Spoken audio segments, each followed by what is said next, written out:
Shalom, salam sejahtera untuk kita semua. Kembali saat ini kita akan mendengarkan bacaan Alkitab dalam kitab Markus pasal 9 ayat 30 sampai yang ke-50. Mari kita berdoa.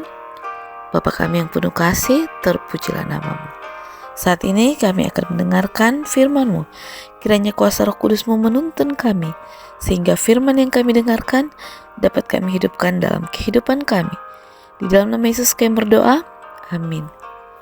Pemberitahuan kedua tentang penderitaan Yesus. Yesus dan murid-muridnya berangkat dari situ dan melewati Galilea. Dan Yesus tidak mau hal itu diketahui orang, sebab ia sedang mengajar murid-muridnya. Ia berkata kepada mereka, Anak manusia akan diserahkan ke dalam tangan manusia, dan mereka akan membunuh dia. Dan 3 hari sesudah ia dibunuh, ia akan bangkit. Mereka tidak mengerti perkataan itu, namun segan menanyakan kepadanya, siapa yang terbesar di antara para murid? Kemudian tibalah Yesus dan murid-muridnya di Kapernaum. Ketika Yesus sudah di rumah, ia bertanya kepada muridnya, apa yang kamu perbincangkan tadi di tengah jalan? Tetapi mereka diam, sebab di tengah jalan tadi mereka mempertengkarkan siapa yang terbesar di antara mereka. Lalu Yesus duduk dan memanggil ke-12 murid itu. Katanya kepada mereka, jika seorang ingin menjadi yang terdahulu, hendaklah ia menjadi yang terakhir dari semuanya dan pelayan dari semuanya. Maka Yesus mengambil seorang anak kecil dan menempatkannya di tengah-tengah mereka.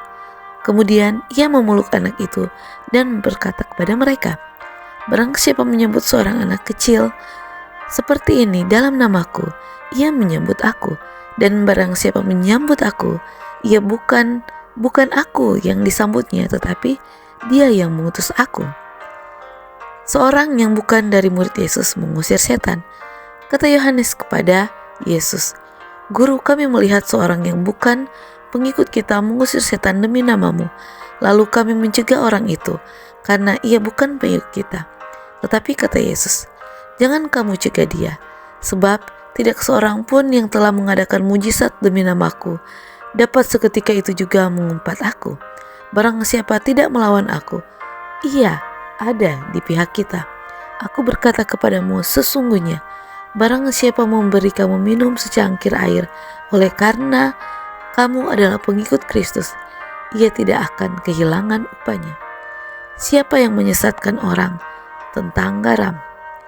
Barang siapa menyesatkan salah satu dari anak-anak kecil yang percaya ini, lebih baik baginya jika sebuah batu kilangan diikatkan pada lehernya, lalu ia dibuang ke dalam laut.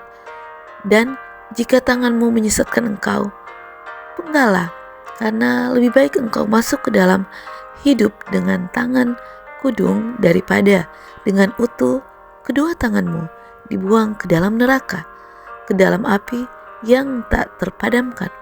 Di tempat itu ulatnya tidak akan mati dan apinya tidak akan padam. Dan jika kakimu menyesatkan engkau, penggalah, karena lebih baik engkau masuk dalam hidup dengan timpang daripada dengan utuh kedua kakimu dicampakkan ke dalam neraka. Di tempat itu ulatnya tidak akan mati dan apinya tidak akan padam.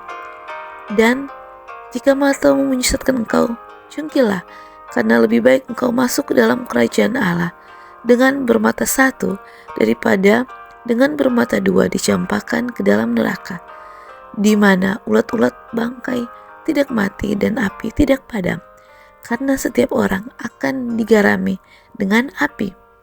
Garam memang baik, tetapi jika garam menjadi hambar, dengan apakah kamu mengasinkannya?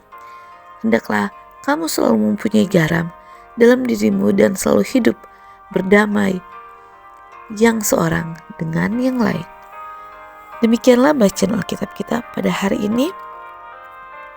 Kiranya kita hidup berdamai dengan semua orang dan kita bisa mempraktekkan apa yang kita sudah dengarkan hari ini. Tuhan Yesus memberkati.